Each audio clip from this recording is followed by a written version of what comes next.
Le Burundi, le pays aux mille collines, là où la terre cause beaucoup de tracas aux hommes.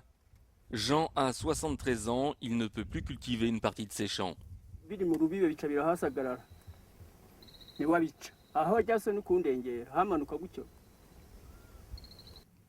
Il est en colère contre Sylvestre, le descendant d'un employé qui travaillait pour ses parents.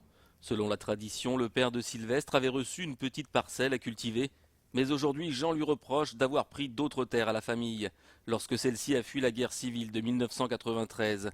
Ils sont en procès.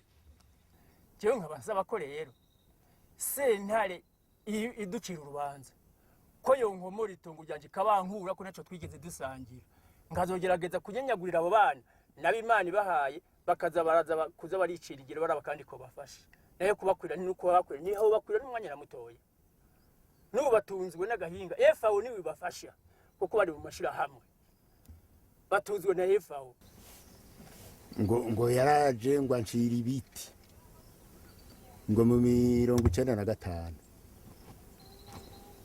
ibiti yari kureka kubica kandi ari ibyiwe kuva kera.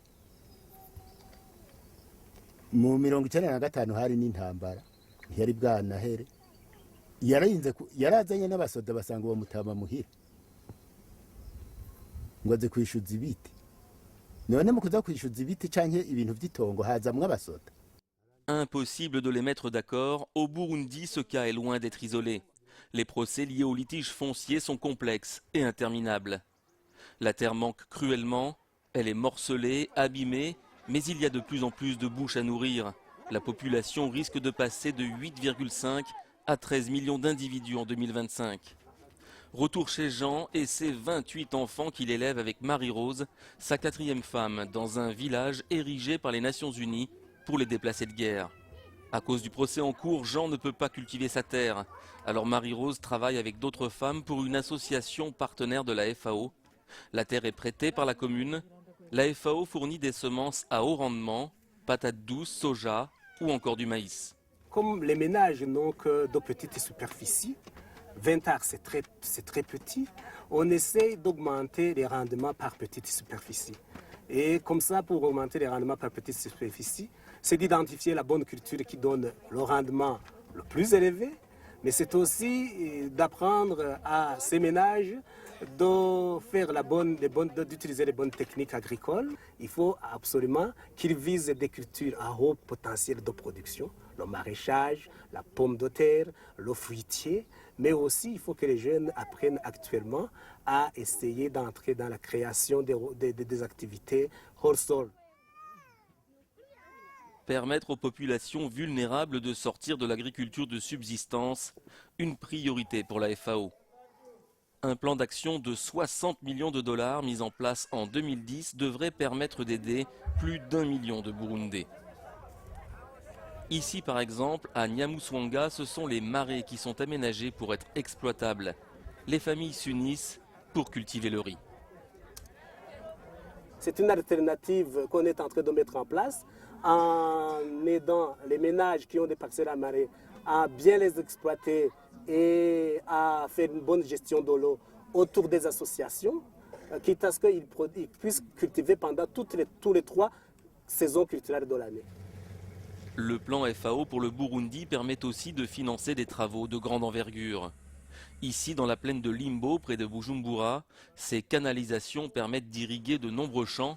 Un périmètre de plus de 3500 hectares est à présent exploitable. Mais il faut faire face à une autre problématique, le retour des réfugiés.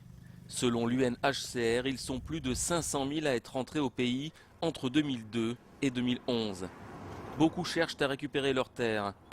À Rumongue, par exemple, dans le sud, ville particulièrement touchée par les guerres civiles, de nombreux rapatriés ont vu leurs terres vendues ou occupées par d'autres.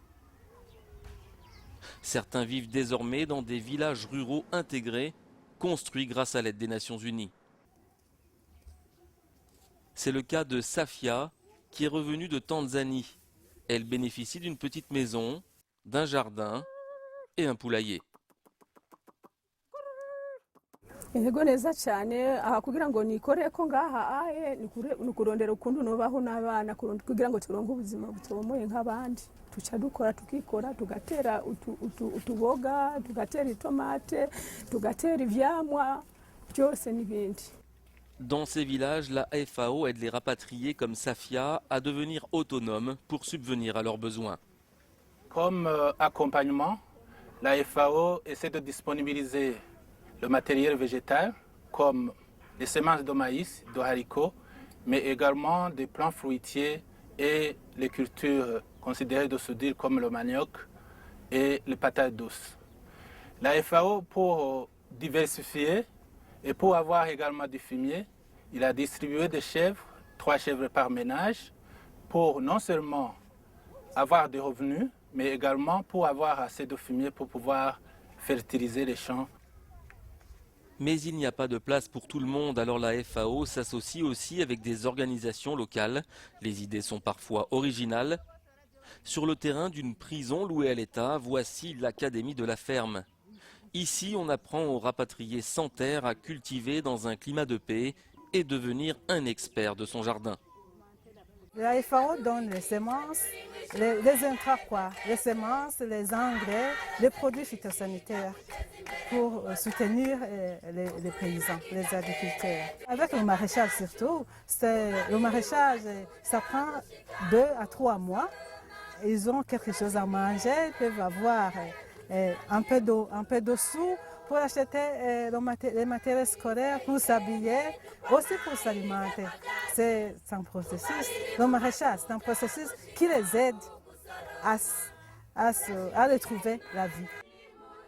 Retrouver la vie, la paix, une terre, se projeter dans l'avenir, c'est l'espoir de ces jeunes Burundais qui espèrent tous que leurs prières soient entendues.